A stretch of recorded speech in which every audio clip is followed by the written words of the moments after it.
السلام علیکم ویورز، امید ہے آپ لوگ سب خیریت سے ہوں گے۔ اللہ تعالیٰ آپ لوگوں کو یوں ہی ہنستا مسکراتا اور ہمیشہ صحت مند رکھے اور اپنے حفظ و امان میں رکھے۔ بسم اللہ الرحمن الرحیم۔ آج کی ہم اپنی ویڈیو شروع کرتے ہیں۔ کل کی ویڈیو میں نے آپ کو پیغمبر یوسف علیہ السلام کے بارے میں بتایا تھا۔ آج اسی سلسلے کی دوسری قسط میں آپ کو بتاؤں گی۔ پچھلی قسط میں پیغمبر یوسف علیہ السلام پر الزام اور ان کو کنویں میں ڈالنے کا واقعہ تھا، اور ان کو جو بیچا گیا تھا اور ان کو چند درہم میں خریدا گیا تھا اس کا بتایا تھا۔ آج کی ویڈیو میں ہم آپ کو بتائیں گے کہ پیغمبر یوسف علیہ السلام کو قید خانے میں ڈال دیا گیا اور پیغمبر یوسف علیہ السلام بادشاہ کے مشیر خاص۔ تو یہ دو ٹاپک پہ آج ہم بات کریں گے۔ اگرچہ عزیز مصر اور اس کے لوگوں نے یوسف علیہ السلام کی پاک دامنی کی نشانیاں دیکھ لیں، پھر بھی نہ جانے کس مصلحت کی بنا پر ان کو یہی سوچا کہ ایک خاص مدت تک ان کو قید خانے میں رکھیں۔ اسی زمانے میں یوسف علیہ السلام کے ساتھ دو جوان اور بھی قید خانے میں داخل ہوئے۔ ان میں سے ایک بادشاہ کا ساقی تھا اور دوسرا باورچی۔ دونوں بادشاہ کو زہر دینے کے الزام میں ماخوذ تھے۔ ان دونوں نے خواب دیکھے۔ ان میں سے ایک بولا کہ میں خواب میں کیا دیکھتا ہوں کہ میں شراب نچوڑ رہا ہوں۔ دوسرے نے کہا میں کیا دیکھتا ہوں کہ اپنے سر پر روٹی کا خوان اٹھائے ہوئے ہوں اور اس میں سے پرندے کھاتے جا رہے ہیں۔ یوسف علیہ السلام ہم کو اس کی تعبیر بتاؤ، کیونکہ تم ہم کو نیک آدمی معلوم ہوتے ہو۔ یوسف علیہ السلام نے جواب دیا، جو کھانا تمہیں روزانہ جیل سے ملتا ہے، اس کے تمہارے پاس آنے سے پہلے ہی میں اس کی تعبیر تم کو بتا دوں گا۔ یہ وہ علم ہے جو میرے رب نے مجھے سکھایا ہے۔ چنانچہ جو اللہ پر ایمان نہیں لاتے اور آخرت کو نہیں مانتے ہیں، میں نے ان کا جھوٹا دین چھوڑ دیا ہے، اور میں اپنے باپ دادا ابراہیم علیہ السلام، اسحاق علیہ السلام اور یعقوب علیہ السلام کے دین کا پیرو ہو گیا ہوں۔ ہمارا شیوا یہ ہرگز کہ کسی کو اللہ کا شریک ٹھہرائیں۔ یہ عقیدہ بھی ہم پر اور سب لوگوں پر اللہ کا ایک فضل ہے، لیکن اکثر آدمی ناشکرے ہیں۔ میرے قید خانے کے دونوں ساتھیوں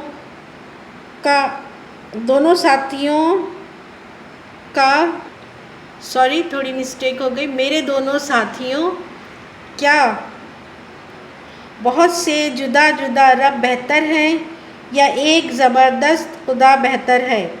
خدا کے سوا تم جس چیز کو پوجتے ہو وہ صرف چند نام نام ہیں جو تمہارے باپ دادا نے گھڑ لیے ہیں۔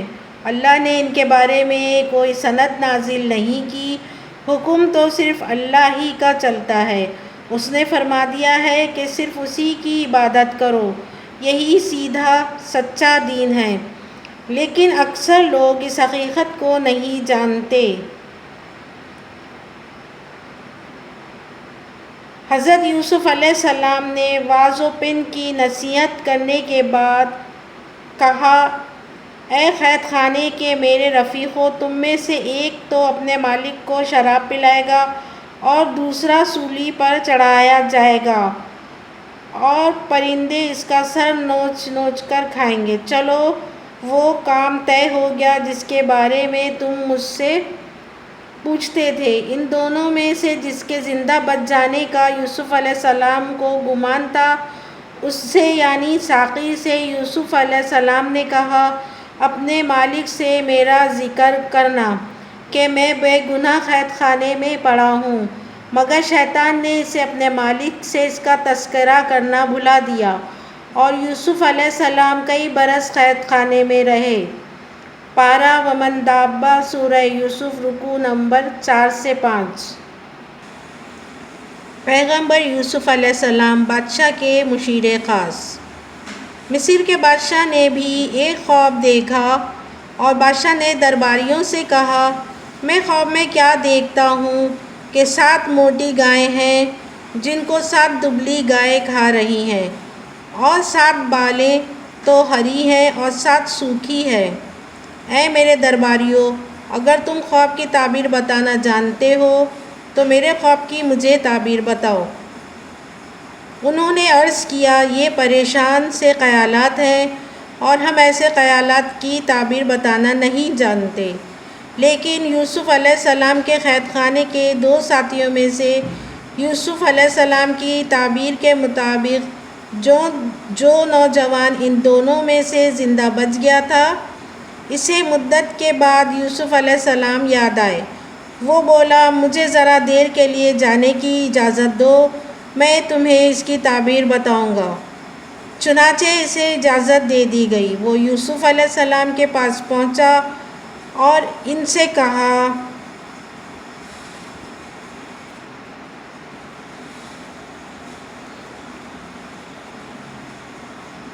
اے سچی تعبیر بتانے والے یوسف، اس خواب کے بارے میں ہمیں تعبیر بتاؤ کہ 7 موٹی گائیں ہیں جنہیں 7 دبلی گائیں کھاتی ہیں، اور 7 سبز بالیں ہیں اور دوسری 7 سوکھی ہیں، تاکہ تعبیر کے معلوم ہونے کے بعد میں ان لوگوں کے پاس لوٹ کر جاؤں جن سے کہ میں تعبیر بتانے کا وعدہ کر کے آیا ہوں، اور اس طرح تمہارا حال بھی ان لوگوں کو معلوم ہو جائے۔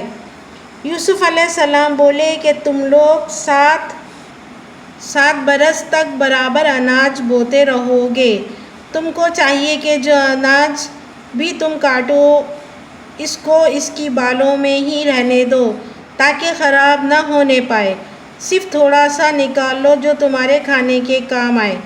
پھر اس کے بعد 7 برس سختی یعنی قحط کے رہیں گے، وہ اس سب اناج کو ہضم کر جائیں گے جو تم میرے کہنے سے بچا کر رکھو گے۔ اس کے علاوہ تم تھوڑا سا اور بھی بچا رکھو گے۔ پھر اس کے بعد 1 سال ایسا آئے گا جس میں لوگ بارش سے فیض یاب پائیں گے اور انگور کی کاشت بھی خوب ہوگی۔ غرض یہ کہ ساقی نے جب یہ تعبیر بادشاہ کے سامنے جا کر بیان کی اور یوسف علیہ السلام کا حال بتایا تو بادشاہ نے کہا کہ یوسف علیہ السلام کو ہمارے سامنے حاضر کرو۔ چنانچہ جب یوسف علیہ السلام کے پاس قاصد بادشاہ کے بلانے کا پیغام لے کر آیا تو یوسف علیہ السلام نے کہا، اپنے مالک یعنی بادشاہ کے پاس جا کر پہلے یہ پوچھو کہ ان عورتوں کا کیا حال ہے جنہوں نے مجھ کو دیکھ کر اپنے ہاتھ کاٹ لیے تھے اور میں ان کے مکر و فریب کی وجہ سے خواہ قید خانے میں ڈال دیا گیا۔ میرا رب ان کے مکر و فریب کو اچھی طرح جانتا ہے۔ بادشاہ نے ان عورتوں کو طلب کرنے کے بعد ان سے پوچھا، اے عورتوں، تم نے یوسف پر جو ڈورے ڈالے تھے اس کی حقیقت حال کیا ہے؟ عورتیں بولی، حاشا، ہم نے اس میں کوئی برائی نہیں پائی۔ عزیز مصر کی بیوی زلیخا نے کہا، اب تو حق بات سب پر ہی ظاہر ہو گئی ہے، خود میں نے ہی اس سے بری خواہش پوری کرنا چاہی تھی۔ یوسف علیہ السلام جو کہتا ہے سچ کہتا ہے، وہ سچوں میں سے ہے۔ جب قاصد نے یہ سب ماجرا یوسف علیہ السلام سے بیان کیا تو یوسف علیہ السلام بولے، میں نے اس لیے اسے آشکارا نہیں کیا تاکہ عزیز مصر کو خود ہی معلوم ہو جائے کہ میں نے اس کی غیر موجودگی میں اس کی امانت میں خیانت نہیں کی، اور یہ حقیقت ہے کہ اللہ خیانت کرنے والوں کا فریب نہیں چلنے دیتا۔ اوروں کا تو ذکر ہی کیا ہے، خود میں اپنے نفس کو لغزشوں سے بری نہیں قرار دے سکتا، کیونکہ نفس تو بدی کے لیے ابھارتا ہی رہتا ہے، مگر جب میرا رب مجھ پر رحم کرے تو مجھے کسی قسم کا اندیشہ نہیں، بے شک میرا رب بخشنے والا مہربان ہے۔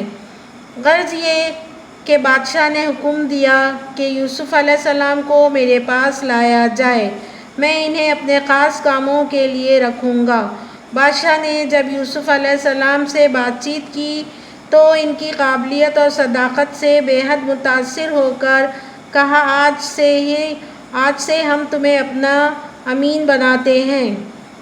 یوسف علیہ السلام بولے مجھ کو ملکی خزانوں کی نگرانی پر مقرر کر دیجئے جن کی میں بخوبی نگرانی کر سکتا ہوں کیونکہ اس کام سے میں واقف ہوں۔ غرض یوسف علیہ السلام شاہی خزانوں کے افسر مقرر ہو گئے۔ یوں ہم نے یوسف علیہ السلام کو ملک مصر میں ایک خاص درجہ عطا فرمایا کہ اس میں وہ جہاں چاہیں رہیں سہیں۔ ہم جس پر چاہتے ہیں اپنا فضل کرتے ہیں اور نیکوکاروں کے اجر کو دنیا میں بھی کبھی ضائع نہیں ہونے دیتے۔ یہ سب واقعات اور باتیں اللہ تعالیٰ نے قرآن میں فرمائی ہیں۔ پارہ ومن دابہ،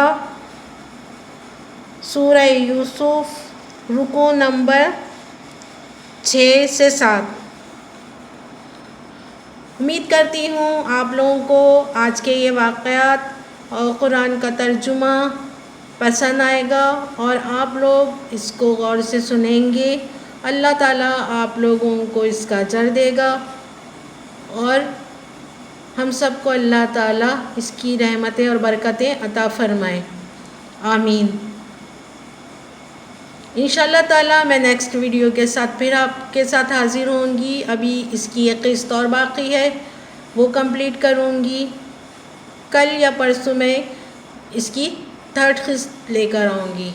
تب تک کے لیے مجھے اجازت دیجیے، اپنا خیال رکھیے، اللہ حافظ۔